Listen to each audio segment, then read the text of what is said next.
Yeah. Yay! Good job, man. Yeah, man. You know me. It was fun and zesty. I liked it. Definitely. This is Two Lonely Boys in a Canoe. Welcome, everybody. Welcome, Trevor. So according to Chris here, he wants to do a name swap. Yeah. I came up with this great idea. So some guy. of you may know or may not know. My name used to be Gravel Shits. My name used to be Gorgeous George. But I didn't think it fit us enough because Why is that, Chris? Trevor's a real shitty boy. I poop a lot in the morning, folks. Well, a lot of not poops. just in the morning, man. This guy, he could fill a dumpster.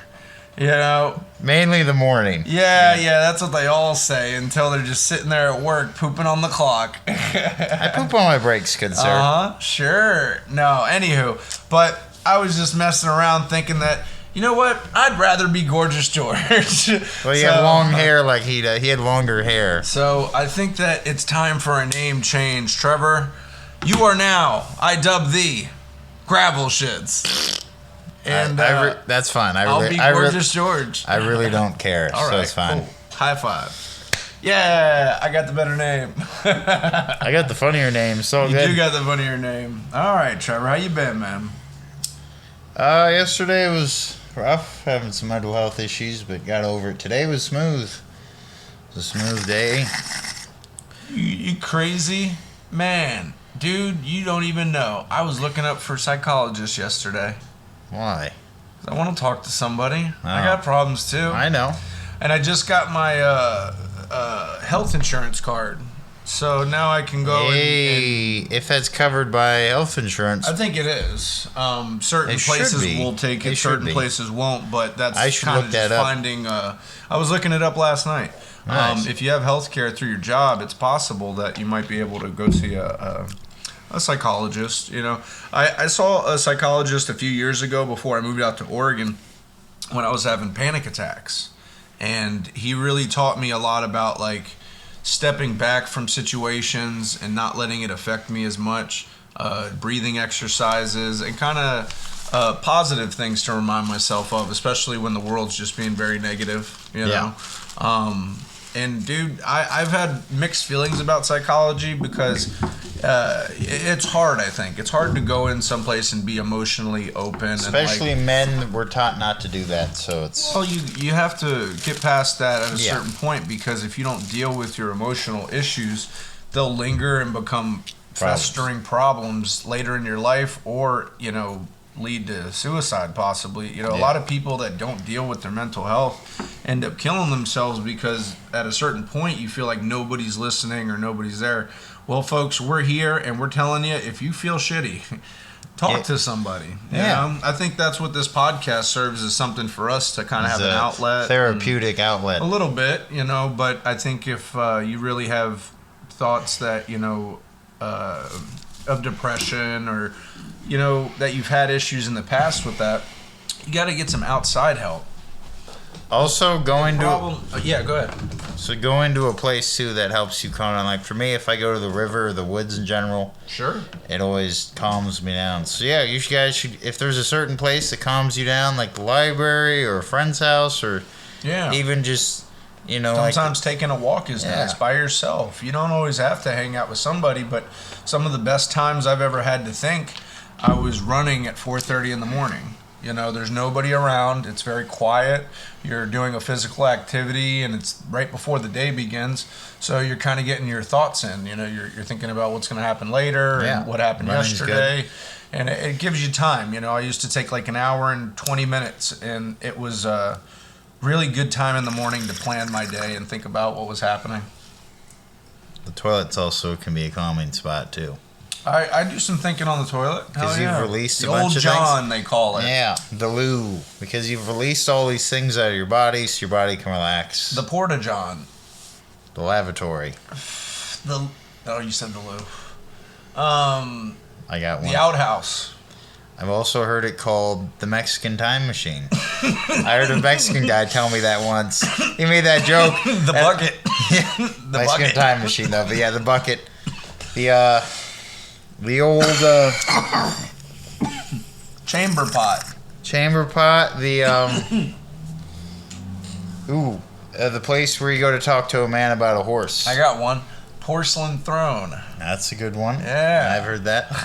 Or if it's an outhouse, it might be a wooden or a plastic throne, depending on where it is. Ah, that's not another shitter name, though, Trevor. You lose. I could have kept going. Go ahead. Do one more. Also, sometimes just the hole. Sometimes there's just a hole in the ground. All right, ground. I'll give you that one. The hole.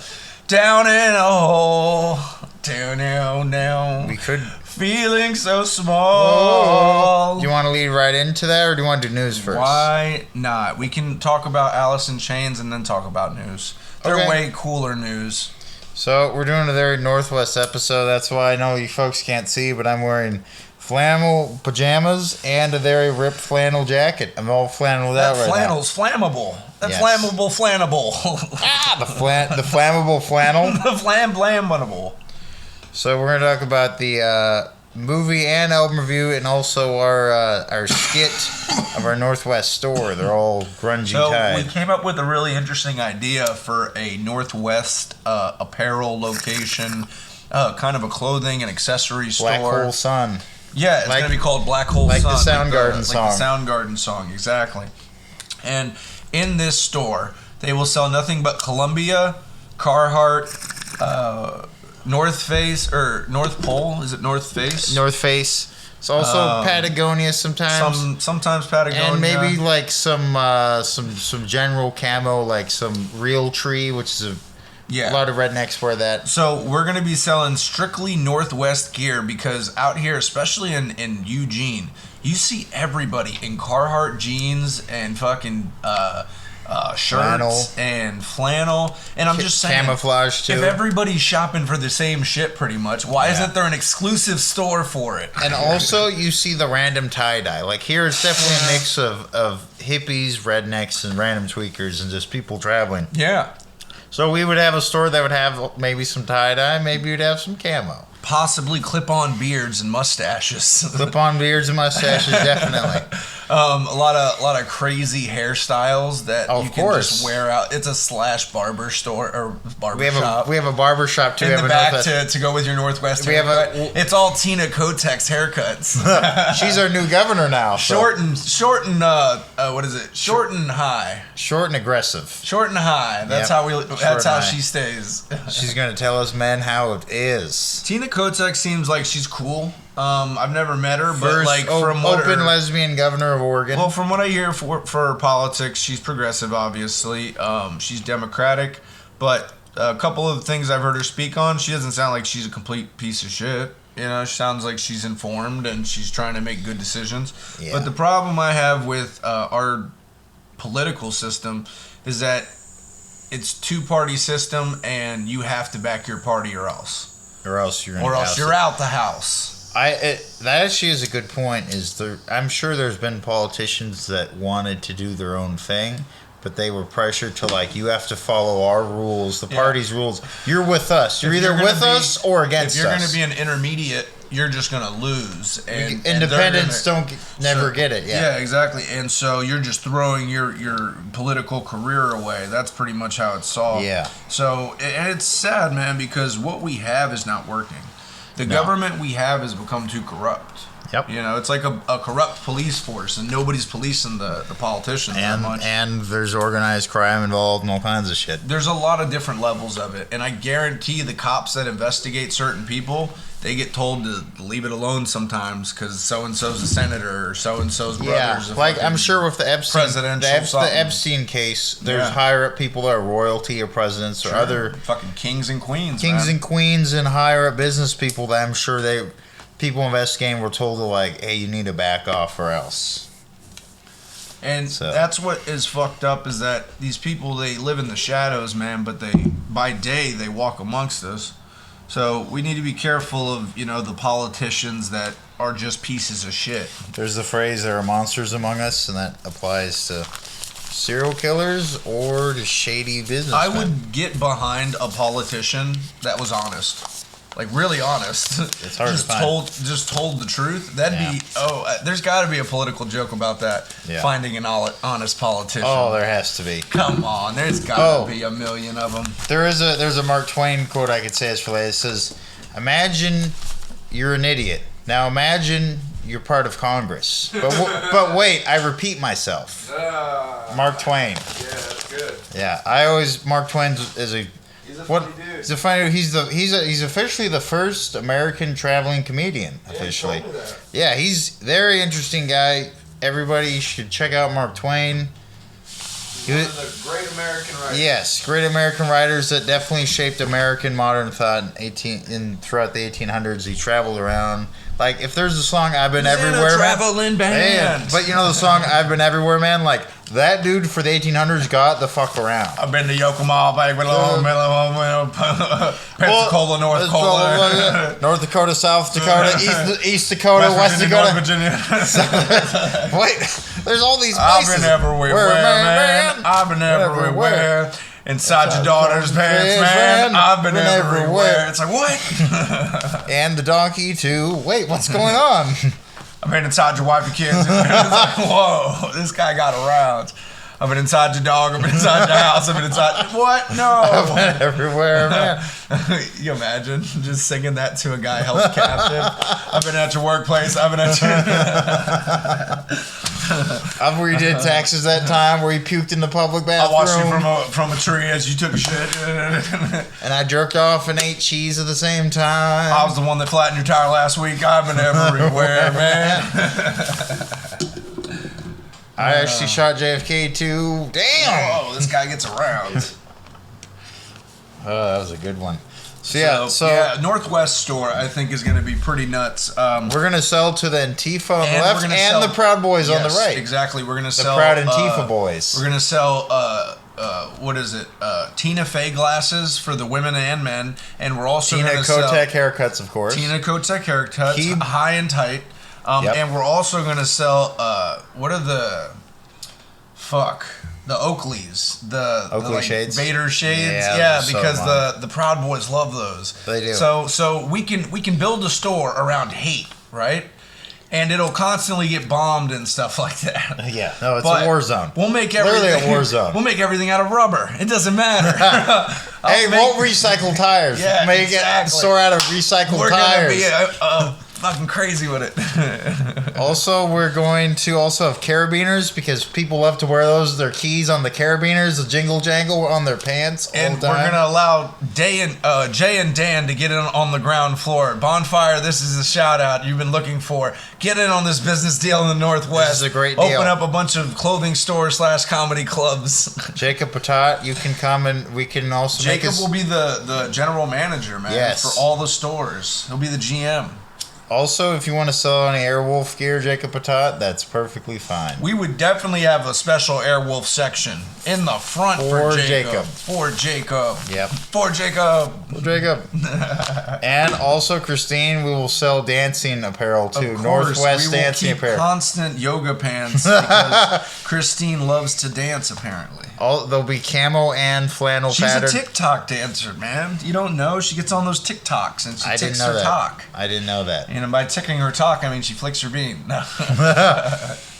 Man, I wonder what Big J feels about that, about those dances. He's out of town and she's just doing all these TikTok OnlyFans. Damn.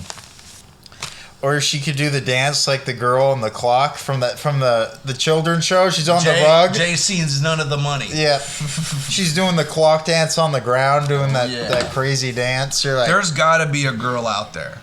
There has to be a girl who is dressing up like a clown, like a sexy clown, and doing the clock dance on an OnlyFans account. There's got to be a girl. Please do it for us. I mean, I'm just saying, take your tits out and move your body like a clock.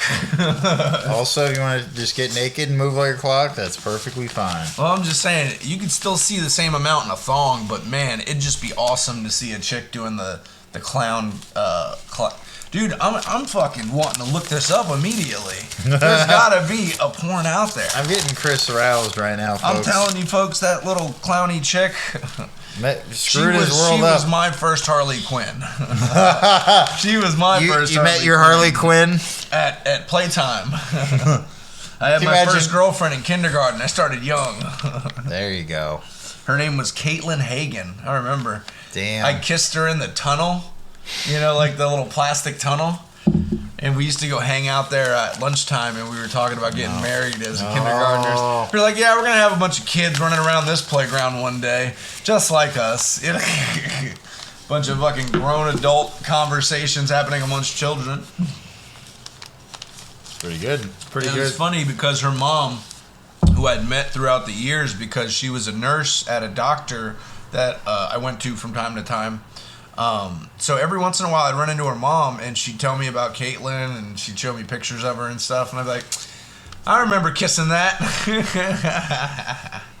That's funny. I also had a girlfriend around that time. Yeah, starting young. Her name was Margaret. How do you stop two kids from kissing on the playground? That's a tough one. You offer them candy so they're so distracted. No, like, hey, you want candy? What are you, a predator? Hello, why don't you take a seat? I'm Chris Hansen. Hello, Tex. No, hello, Tex. Hey, Tex, how you doing? Why don't you take a seat? I love that, man. Chris Hansen's funny as fuck. All right, why don't you go ahead and we'll get into the news and then we'll talk about our documentary. All right. So for tomorrow, November 18th. Trevor News. So they're saying right now it's going to rain this weekend. We'll see. It's supposed to rain and cool down. I have a weather fact about this world out here, Trevor. All right, go. So I am making it official. It is no longer short season. So from now on, I will be wearing long pants to work. It's very northwest of you, Chris. I know, man. It's crazy. Today is the day, 11/17. So no more shorts in the Northwest, folks. Not at least until the first warm day. Then you can start wearing shorts again, but that's the rule. That's the rule. I wear long... That's the rule, man. The first warm day, you break shorts back out. But until it warms back up... This is the Chris rule of shorts. Exactly. It's the real problem in America. What if people break that rule, Chris? They can wear shorts whenever they feel necessary. But I am telling you, medically, it's not good for you. So you're a doctor, Chris? After a certain point. I knew a chick once that went to medical school. So do I. That doesn't mean we're doctors. I looked it up. But, yeah, no, it is no longer shorts weather. No, that's a little weather fun fact for you. That's what's fun with a live show, folks. There's no editing. Suffering here. Secretary. We got like Sylvester the cat over here. Or like Elmer Fudd, like it's rabbit season. Rabbit season. That's all, folks. Porky Pig. Hey,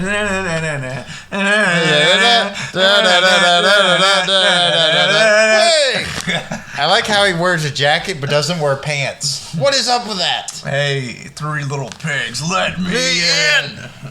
I would laugh if Porky Pig had been in that story the whole time as one of the pigs, but never told anyone. And he has PTSD from that experience of the three little pigs. If you ever mention the Big Bad Wolf, he just has an episode of PTSD. I'd laugh if the wolf, instead of being like trying to blow the house down, was trying to play a bass guitar at the house with a giant amp, but it just wasn't strong enough. Well, Wolf, you should have gone to Guitar Center and you should have got a bigger amp. My name is Mud. Bum, bum, bum, bum, bum, bum. Little pig, let me in. Shout out, man. Shout out. Yeah, I've seen Green Jello live. They were awesome. Green jellies, man. They were great. They were green Jello, but they had to change the name because Jello got mad. So they changed it to Jelly. Because that song did make them big. It got constant airplay. Big enough that Jello took their sponsorship away. Yeah. Yeah. No more key lime flavors for you. Yep. They definitely got a fruit punch, if you know what I mean, in the face. Definitely orange. You glad I didn't say banana? I have told that joke to people. And they usually lose patience by the third time. Like, that's not banana. A Jello flavor, They're Trevor. like, man, we're doing great, aren't we? We're crushing it. We're crushing it. Small ants on a hill. We're kids with a magnifying glass and a goddamn switchblade just poking at them. And we're all jacked up on Capri Sun drinks. We're literally sitting there with Fun Dip, ripping them open and chugging the stuff in the Fun Dip. Fun Dip, Capri Suns, those Lunchables. Shout out Fun Dip. Yep. Bring back the original Fun Dips. Because original Fun Dips, do you remember this? Yes. This is such a stoner topic. But the original Fun Dips were large packets of sugar. Yep. And you get like 3 large packets of sugar and like 2 of the sticks. But Dude, now I love the Fun Dips. Yeah, but yes. now they got all health conscious, so you get like a tiny pack of the sugar, Yeah. and you get like 2 sticks, and you're like, what the fuck is Yeah, this? you're I getting want all the cheated. sugar. That's like a Coke addict who like that you get smaller amounts of Coke. Now Yeah, you're like, dude, wait a second, that like, is such hey, a for thing. your health, we got to give you less. Well, for your dude, health, I'm we're telling doing you, good. especially in selling cocaine, the first couple times He's you from sell, Florida, folks. He knows about cocaine. Well, the first few times you sell cocaine to somebody, you give them pretty good stuff. You give them decent cocaine, so then they'll you come back. And then you give them more cut shit as time goes on. Yeah. But if it depends on how cool the person is. I've given really good coke to somebody for years because they were just nice. You know, they're a really cool person. They just like Coke. Yeah, people. You know, but yeah, no, fucking. I got sold some bad coke once upon a time, man, and it'll do some bad things to you. Especially if it's cut like with the baby lotion Laxative, and it makes you lotion laxative. Baby lotion. Can you imagine just somebody like, yeah, this will do it, and they're I meant baby laxative. They're just ruining all their drugs. Yeah, this is how you cut it. Baby lotion. I heard it on this podcast. 2 hilarious guys. I meant baby laxative. Yeah, That's why it does make you shit if you do good. I have done coke and I immediately have to shit. I got a funny coke story. So a couple years back, it's like, I don't know, 4 years, something like that, 4 or 5, maybe 4 and 3. Anywho, some years ago, excuse me, I was hanging out with a friend at a bar, the Horsehead. We hung out there all night and we got wasted and fucking staggered home. So on the walk home, he gives me a bump of coke. He's like, "Hey man, I fucking met this dude in the bathroom. He sold me some coke. You want some?" And I was kind of all fucked up, and I was like, "Yeah, why not?" I've seen people deal coke right in that bathroom. Horsehead. I've been in there. Definitely. So I did a little bit. Started walking home with him. As we're walking home, there are uneven sidewalks sometimes in the area because trees, roots, and stuff grow under them. Yeah. And there's like weird swells in the. It can be dangerous at night. Well, there's weird swells in the streets too because it's a park. It's a street parking and fucking college area. So it's all made for bikes. The walking is terrible down in this area. Because of how many people there are, and the trees, sidewalks are all fucked up. The number of trees also that jack up. Huge. So I'm walking. I end up stumbling over a fucking crack in the sidewalk from a root growing. Yep. Eat shit into the street. You know. And as I'm getting up, because I can't feel anything, I'm drunk. Yeah. I just stand up immediately and I walk up this like swell of a it's a driveway. Yeah. But it's on like a tilt, and I haven't gotten my equilibrium back. Oh, so I fucking go right back into the street. So not only did I scrape the shit out of my one side of my arm, I fell down on the other side and scraped the other side of my arm and shit like crazy. Life's about balance sometimes, equilibrium. Well, dude, when you're drunk especially, your equilibrium isn't there. Chris, so I know. When I finally got home, he felt so bad for me. He's like, man, here, have the rest of this Coke. And here was the funny part. We got back to my place at 4:40, 4:30. I had to be at work by 6:30. So I was like, all right, man, it makes sense. I'm just going to do cocaine and go to work. And I've done it before. So it was just one of those things that I got to work. I was feeling shitty. I was just kind of yacked up. And all of a sudden, I felt the need to fart. Oh, no. And I fucking shit in my pants at work right before we opened. And I was like, oh, no. So the when you're doing the sandwich thing. Yeah. The door was still locked. So I ran to the bathroom. And I shit on myself just enough that I could, like, kind of clean it up. It was liquid. And it was from the baby laxative. Yep. So the Coke, the old baby lotion. The Coke wasn't bad for what it was pretty good Coke, but there was a ton of laxative in it, which happens sometimes when people don't know how they're cutting shit. So too much laxative, it gave me the runs. But here's the funniest thing is like I just ran to the bathroom. I'm all coked up. I clean up. It's like only 5 minutes to opening. And the second I go to open the door, there's a fucking person waiting there. So I'm just like, this day is going to be frustrating. I can already see. And I just spent the whole day just fucking pooping, running to the bathroom, running back. People were like, what's wrong with you? And I'm like, I don't know, I got diarrhea, you know? But funny fucking day, funny night. It was pretty fun. And then I didn't feel any of the pain until the next day after I came down. Yeah. Because after I got off my shift, I went home and got drunk again. Just forgot all about the pain. Then I woke up the next day. It was my day off, finally. And I was like, I was all fucked up and laying in bed. Your body was like, fuck you. Yeah. I have had some moments where I was drunk and I had to go somewhere, and I remember doing coke. I'm like, oh, okay, I can power through it. Now I'm awake. Yeah, I remember my buddy did. Was with in a wedding one time, and I was one of the groomsmen, and I saw that picture. Yes, and I'd gotten way too trashed, and last moment he's like, hey, we need all this firewood. We're trying to do a fire for all the guests. So I was coked out of my mind, and I just ran up and down the street like a fucking squirrel. Just like when I did the hills. I just scattered. I just ran around. And I gathered so much firewood that, it was... And people were like, what the fuck? Like, I was just running around and grabbed so much firewood. Interesting. Yeah. That I've noticed over the years when you're working, especially on drugs, because I do this pretty frequently, is that people will notice that you're on drugs. They do notice. You don't notice you're on drugs because you're on drugs. But everybody around you that is sober knows immediately. When I was on a fire crew, we did cocaine, and we were literally fighting fire, so we have to clear giant fuel breaks, giant areas of brush we had to rip out of the ground. It's very dangerous though, because your heart gets up to such a rate when you're on coke, plus dehydration, plus heat. It's very dangerous to do coke while you're fighting fire. You can pretty much do most other drugs while you're fighting fire. Cocaine and meth are tough. I remember I almost got sucked into a wood chipper because I was dehydrated, I was coked out, and I was tired. Yeah. Day 14. Man. And I remember I was chucking bunch of branches we had cut up into this wood chipper. Just kind of tired. And what happened was I had this jacket and the lapels were buttoned up, and one of the little side branches of this thing caught on my Nomex, and it pulled me in, and my arm was getting close and closer to this wood chipper, and there was an operator, thank God, operating, and I grabbed him and said, turn it off, and he switched the emergency bar.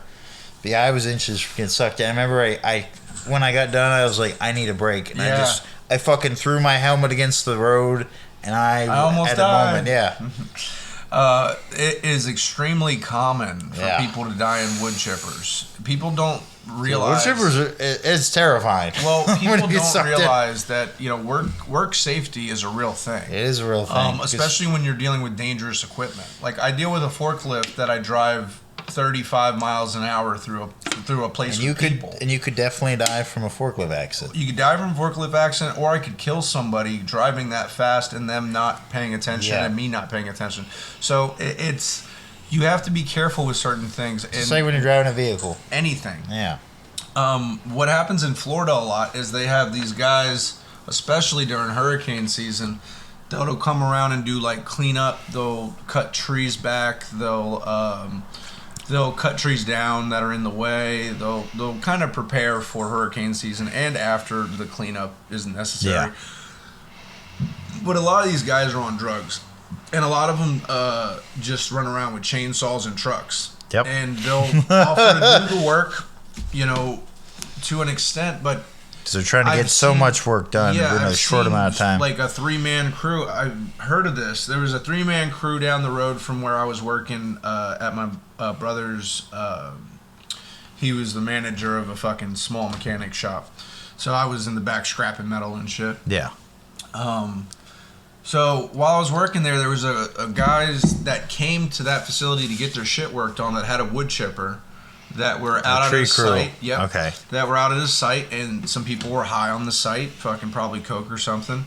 And one of the dudes got caught, and he was screaming, but everybody was too far away at the time to do anything.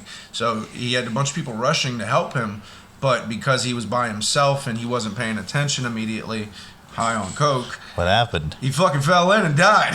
To the wood chipper? It got his arm and it fucking dragged him through head first. And you were there at the shop? No, but the guys came to the shop like a week later and told us about it. Oh, fuck. So that's how my brother heard, and that's how I heard. You know, that's a rough day at work. Because when the cops showed up, they were like, it was an accident. You know, which it was. Yeah. But they also didn't disclose that they were high on drugs doing fucking yard work, you know. Yeah. No, it could have definitely been jail time and a whole lot of other things. So operating equipment. Be careful, folks. You know, the craziest thing I do in my day-to-day is I smoke a little weed on my break. Ooh. But that makes me drive more cautiously. Honestly, it makes me more paranoid because there's people around it, and I don't want to hurt anyone. So, you know, weed slows you down. Don't go doing coke and fucking playing with wood chippers, please. Don't do it, folks. It's not fun. I can attest to that. Wood chippers and cocaine. Oh, we were going to do grunge is a dirty word, but something. We'll figure it out. That'll be cocaine and wood chippers. Like that. That's a good runner-up. We'll definitely at least in the description talk about wood chippers and cocaine. We should make a poll. We should do one of those YouTube polls and have some people comment. Hopefully. I haven't seen any comments yet. I left a comment, or maybe. Well, we did, but we haven't. We don't have a whole lot. We gotta put it up, man. We gotta get people involved. Folks, Trevor. Get involved. Get involved. Listen, we gotta share this more often, and besides friends and family, you guys are cool and whatnot. Don't get it twisted, but damn it, we need to expand our base. We gotta get a wide base. We're gonna grow this thing to the sky. It's gonna be like my feet, just size 16, just wide base. Trevor's a real sturdy boy. He's got big feet. You know what I mean? I'm like an oak tree, big roots. That's how I like my girls. I like my girls real sturdy. Ooh. You know, big boobs, short and sturdy. Also, they gotta have a good sense of humor too. Very good sense of humor. Very good sense of humor. And usually, from what I've experienced in my life at least, shorter girls, for some reason, tend to have a better sense of humor. Bigger girls too. Bigger generally. and shorter women tend to have a better sense of humor. Because average size or tall girls, they have some sort of attitude thing. Especially really pretty chicks. Yeah, pretty chicks will get you. If you have like a tall, hot chick, which out there you're like looking down on you. Ooh. Literally. Well, I've never had a chick look down on me because I'm 6'4", but I've had a chick look down on me. I was making out with a girl that was 6'3" or 6'2". Yeah, she had a half a foot on me, man. Very good.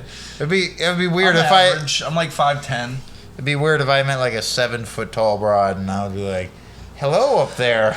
Zach Thomas was my hero growing up because he was a middle linebacker for the Miami Dolphins and he was only 5'7".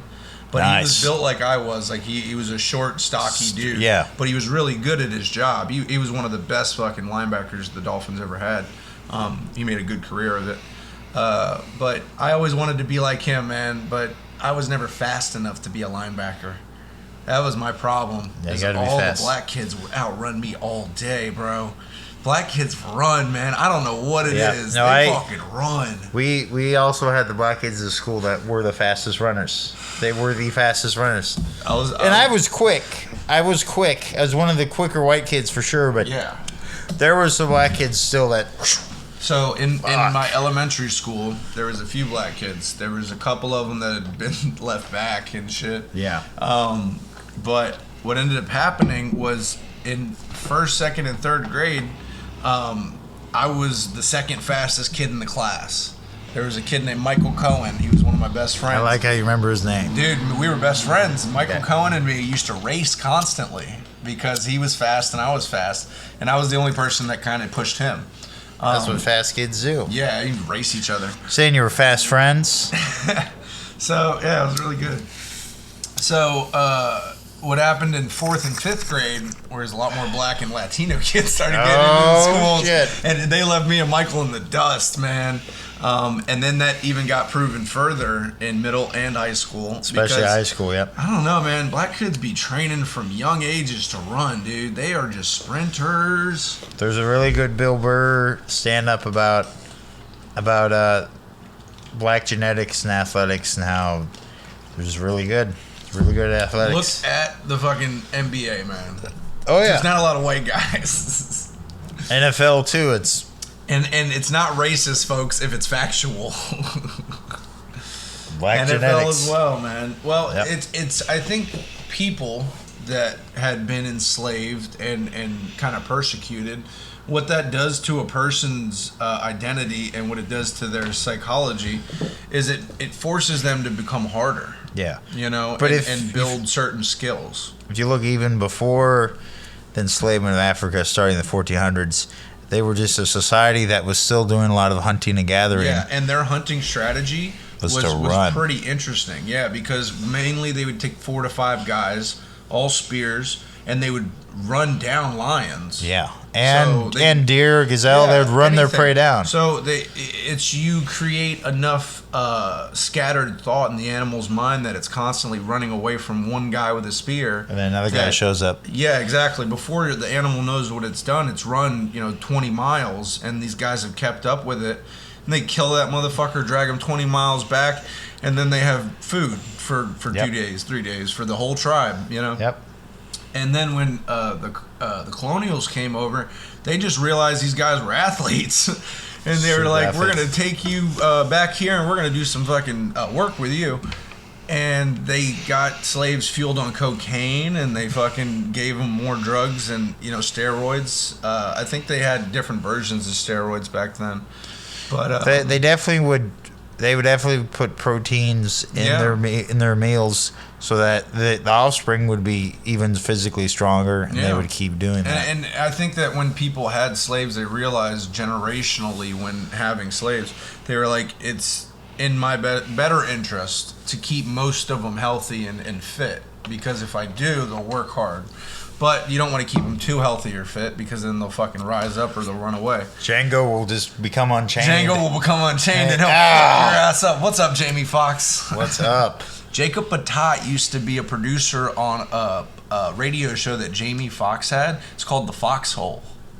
That's a cool name. Bonfire fact, folks. If I ever met Jacob, I would ask him about that. It's pretty cool. He never really got to meet Jamie Foxx that much. Like, he came in and he helped produce the show, but you got to meet him once in a while. A couple of times he saw him, like come in and do the thing. When he was a big celebrity. Exactly. Yeah. It was Jamie fucking Foxx. But this is when he was a lot younger, But yeah, no, I think slavery is weird, but maybe through all the hard times for blacks and Samoans and like all those types of folk, maybe all the hard times fucking produced some crazy strong children genetically, and that's a good thing, I think, because what we need is more diversity in our genetic pool. So people from all backgrounds, y'all need to fuck each other. Yeah, dude, grab a hot fucking Samoan chick and fucking lay her down, and yeah, man. Let's start breeding superhumans. Down. I also like my girls like my cookies dark and chunky, so it's good, or just dark. I think this is how Hitler started out. He was like, "We'll get these people to fuck these people." I think Hitler just needed a super hot, sassy black chick to just straighten him out. Hitler, sit your crazy ass down. Smack, smack. What you doing over there with that weird mustache, motherfucker? Come and ride this pussy. I think you could have averted a lot of problems. Yeah, just motherfucker, come eat this pussy. What you doing over there with that crazy ass Hitler? Hitler, come sit down on the phonograph. We gonna play some good tunes. Know what girl can suck your dick like I do? Like, oh shit! Dude, like, could have solved the whole issue. A hot fucking sassy black chick stops World War II. Just fucking Hitler so Did good. We just write a dope movie? Yeah. She literally fucked the racism out of him. Yeah. Bollywood, what's up? Bollywood in India, what's up? That was awesome. We're crushing it. We're doing great. We're doing good. We're doing amazing. So I think I figured out a way to defeat racism. Just like that documentary with the hot Indian chick. You just need a straight man, doesn't matter if they say they hate something, a hot enough chick of any background, it will crumble their hatred. I pack a chainsaw. What? I'll beat your ass raw. Pretty funny. Feel like gonna break something tonight. Give me something to break. Pretty funny. I was listening to Limp Bizkit earlier today. because my new metal fucking bone was needing to be itched, and I was like, this is crappy enough. But it's so funny in the Limp Bizkit video break stuff. For the video, he has a ton of like cameo people show up, like big stars. Snoop Dogg's in it, Eminem's in it. Yeah. He has like a ton of really cool musical people in it. The lead singer from Korn's in it. Jonathan Davis. Yeah, Jonathan Davis. So it's I always love those videos where they have like a crazy amount. Like of, Roland, you have Ben Stiller in the beginning. He throws the keys to Fred Durst. Yeah. Yeah. That was something that I think was lost after a certain time in music, the music video. You know what I mean? Like they still kind of do it, but for a time, MTV was the way to get your music to kids in the younger generation. So making a dope ass music video was like essential. You know, a lot of people's songs were either better or hated because of a music video. Isn't that weird? Yep. Because it has nothing to do with the music. Yeah. Oh. That was because MTV started in the early '80s doing that. Yeah. The first one was Video Money, Killed the Radio Star. and then right after that was Money for Nothing and Chicks for Free. Yeah. By Dire Straits. That was one of the first videos on MTV, and it became a huge hit, and it definitely helped MTV grow. Yeah. So it became such a huge hit at the time. Speaking of MTV, man, I watched Alice in Chains Unplugged the other you day. go. Dude, they are one of the greatest of all time, and it really ties in great to our next section. Do you want to do the documentary first or the album review? We could do either. So we can do both. Let's start with the doc, and then we'll do the album. So it was about a documentary Chris showed. I've seen most of it. But I did, like him, I grew up with Alice in Chains. You saw the most important parts of it. He didn't finish like the last 10 minutes, but the last 10 minutes aren't really that important because the story is set pretty much. Yeah, but I grew up with Alice in Chains, so I was familiar with most of it already, the basics. Your top 3 Alice in Chains songs, go. Probably Down in a Hole. Probably the Sludge Factory. Sludge Factory. And Angry Chair. Cool. I like those all. So my 3 favorite are Nutshell, Rotten Apple, and they're both from that album. Third one. Fuck. Rooster? Wood. Oh, Wood. Yeah, Wood. Snuff the Rooster's a good one, but Snuff the Rooster I think is their most famous. It's their most famous, the most radio played one. Mm-hmm.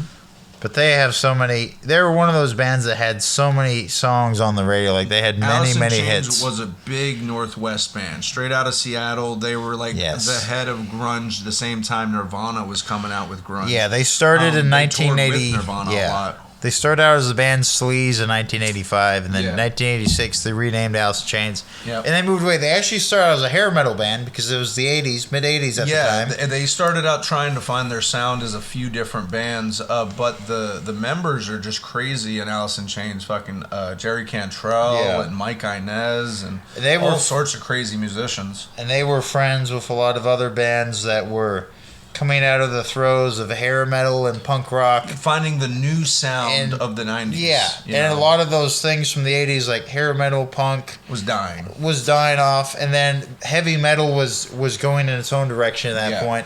And they were kind of the melting pot of all these things. They were the mixing of heavy metal...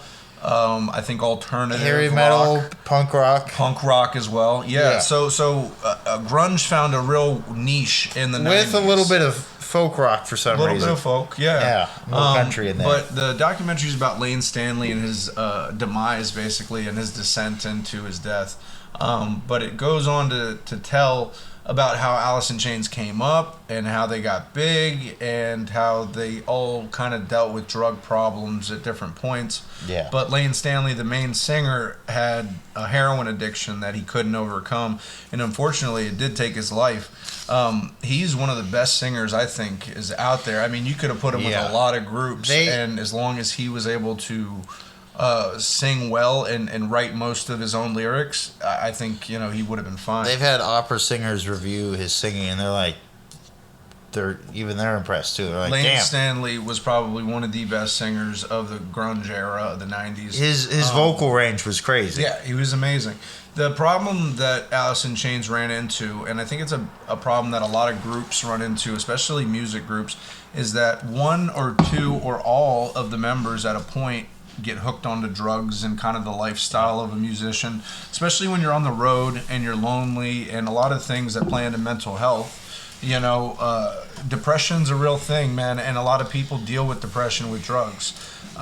Lane Stanley's really close friend, a girl that he loved, died, and that's where he took a real bad spiral towards the end of his life.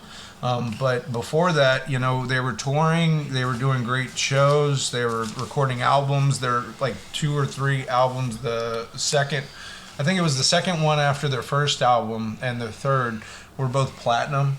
You know, like they were the biggest group of the 90s next to Nirvana probably.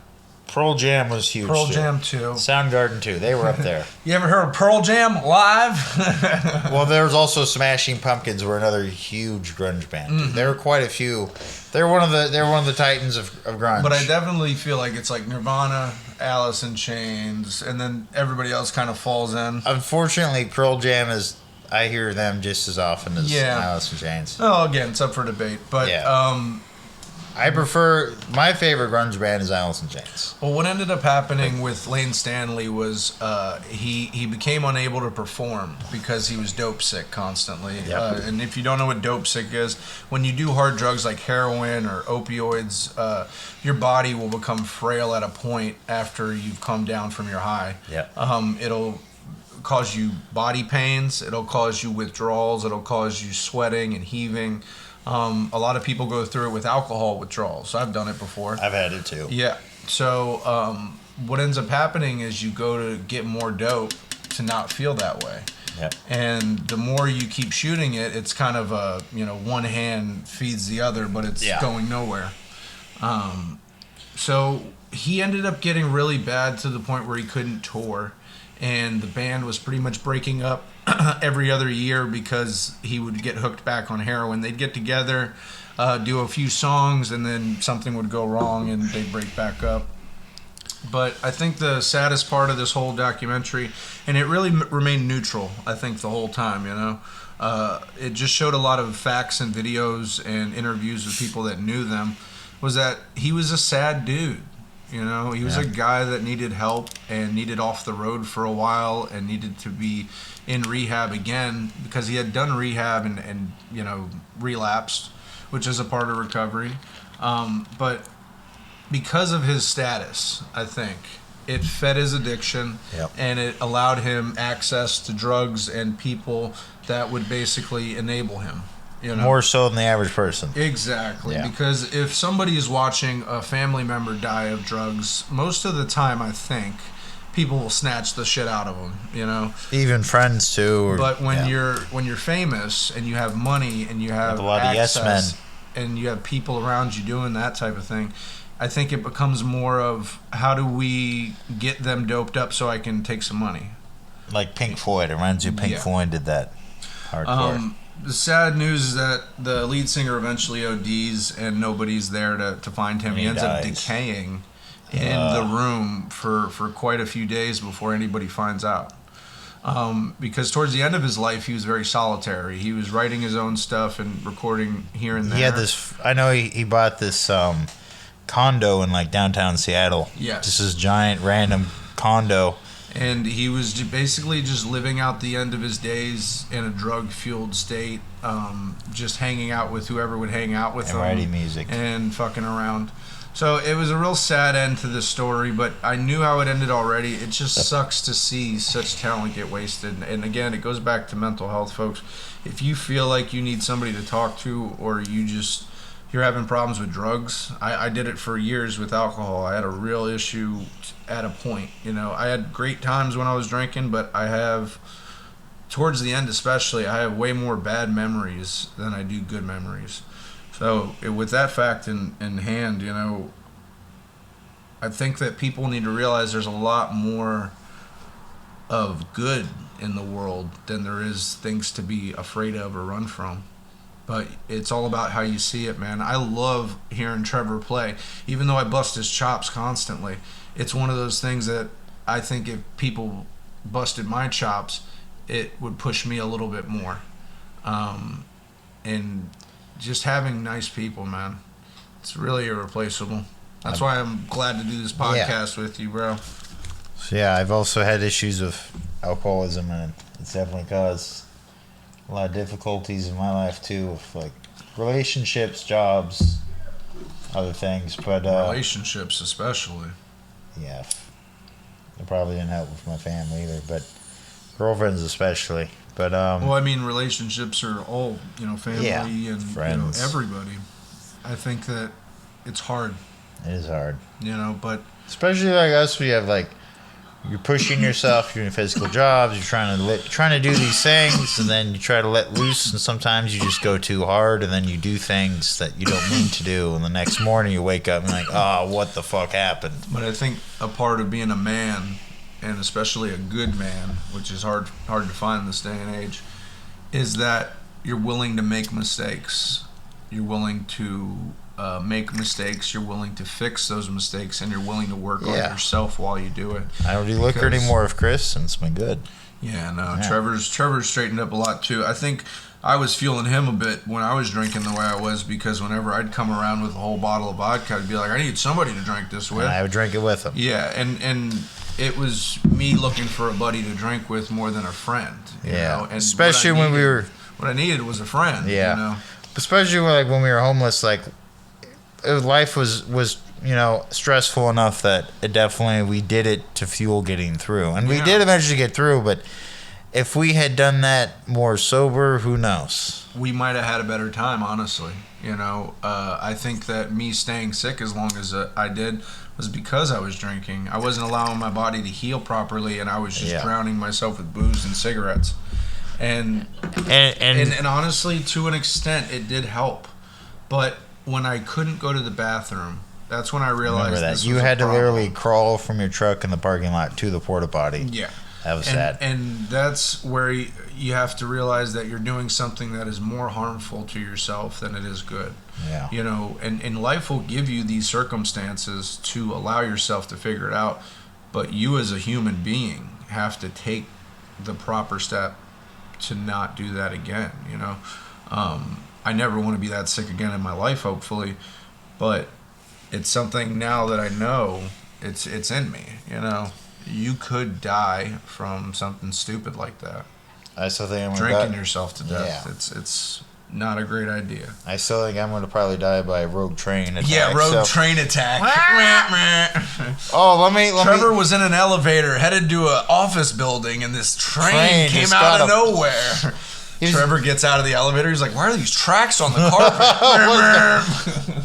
Wait, I'm just trying to go to a quinceanera right now. I'm trying to go to a quinceanera funeral. That was something crazy we saw when we were camping. A funeral and a fucking... Yeah, we've talked about... quinceanera right beside each other. Definitely the juxtaposition of, like, life and happiness with the quinceanera versus sadness, death and sadness was right next to each other. I think that's life in a nutshell, though. You're going to have moments that are fucking so memorable. Like some of the juxtaposition of life. Some of the good moments I have, bro, bring me the most joy and like amazing feelings in the world. I'm sure we had some moments together. You're like, of course, man. Fucking one of the best moments I've ever had as a buddy of yours was that time we climbed to that mountaintop while we were hiking. And we just stood there and smoked a bowl and drank a beer. Yeah. And I was just like, dude, this is beautiful, man. Like, not everybody gets to do this. Yeah, we'd started our camping adventure. And we went up pretty high, man. We got up there. Yeah. And then coming down was fun, too. We were sliding down and shit, trying not to die.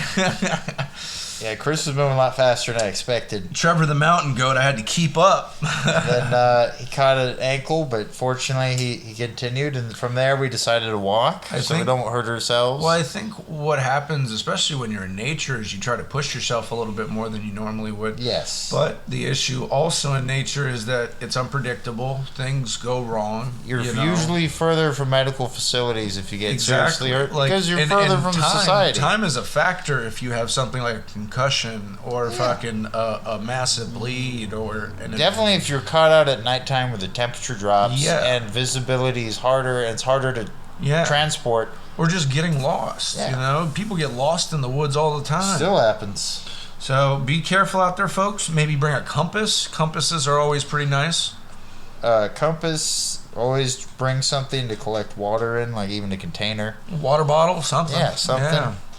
And just basic things like that. A lighter's always a good thing. Lighters are always great. Yeah.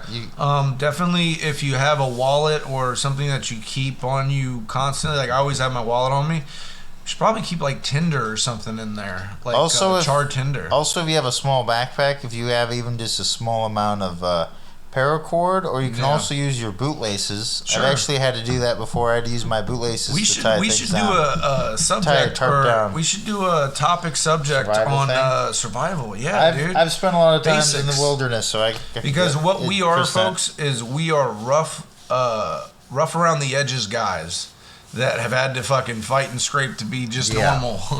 We've figured out a lot of weird shit along the way that not everybody always appreciates. But I think that through the podcast and through like experience, you'll find out, man. We know a little bit of shit, man. I think we can always learn more things. On you just enough. You know what I mean? Life gives you the gravel shits just enough. Yep. And sometimes you can't. And sometimes you get mushroom pizza. Oh yeah. So by the way, folks, I did. Last podcast, Sunday, I was tired, but I'd gone. Sunday. Chris had gone to work. I had one camping. He's talked about got chanterelles, but these were chanterelles are usually like a bright orange, yellowish color. Sometimes they're more of a cream or white chanterelles, which is what I found. They were chanterelles. They were definitely chanterelles. They were just lighter than normal. Dylan had found some. Sometimes they're orange. Dylan had found some that were orange. He kept those. I decided I wanted the lighter color ones. But Chris cut them up and he cooked them. Why the lighter color ones are better? They're denser. True. Yeah, the darker ones tend to have more airy.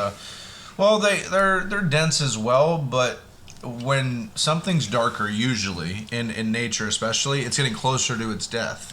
True. It's darkening, but in like bloom, everything's really light and white. So what you had when I cut them open was a very perfect chanterelle because it contained a good bit of moisture, but it wasn't too soggy. That's the problem with mushrooms.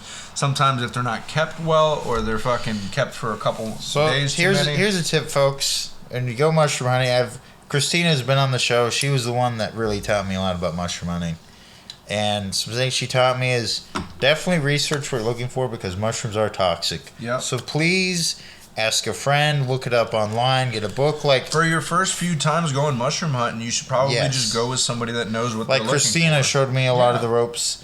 And now I know enough that I can be like, I can say those are chanterelles, those are morels. You at least know some basic. And I learned, Chris learned too. We learned a lot of spots like for chanterelles, for example, you want to go in lower elevation hills because it's usually in the fall, and as you get later into closer to winter, higher elevation is going to get snow, obviously. Exactly. Colder weather doesn't produce fungi. Yes. Well, fungus is underground, but the fruiting bodies that we see as mushrooms, grab that. They're not growing the snow. They're gonna be hibernating. Different levels of elevation. Yes. There are different mushrooms, pretty much. You'll just find, like with trees. Yeah, exactly. Trees and bushes. Exactly. Like poison oak, for example. To find good morels or good chanterelles, it's about 1,000 to 2,000 feet of elevation. You want low hills. Something to be aware of. There's definitely a good chance of there being poison oak in those areas. I think it was like 1,500's like the perfect or something. 1,500's. Also, fun fact: 3,500 feet, folks. That's when poison oak generally stops. So if you ever want to go somewhere, if you ever want to not deal with poison oak, keep going out. That's something I had to learn. Go to the snow. That's something I had to learn because I grew up going to the Sierra Mountains a lot as a kid, and get higher up there. But mushrooms. Get high, baby.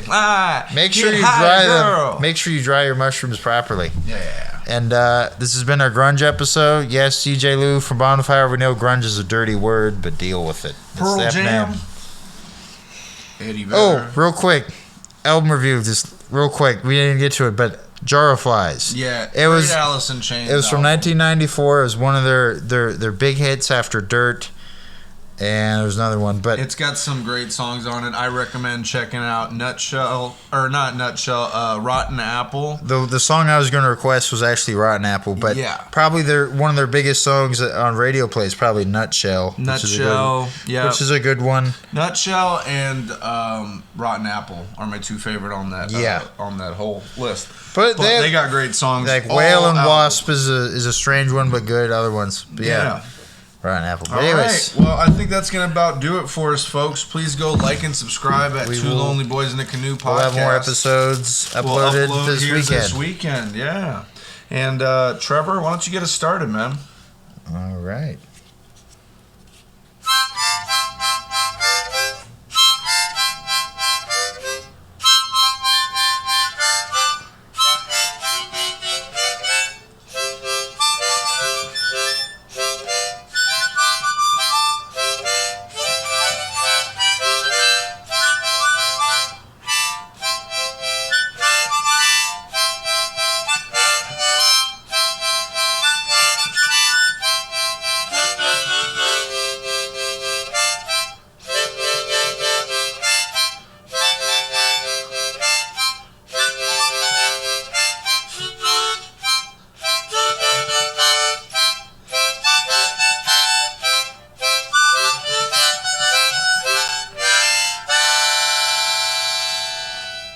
All right.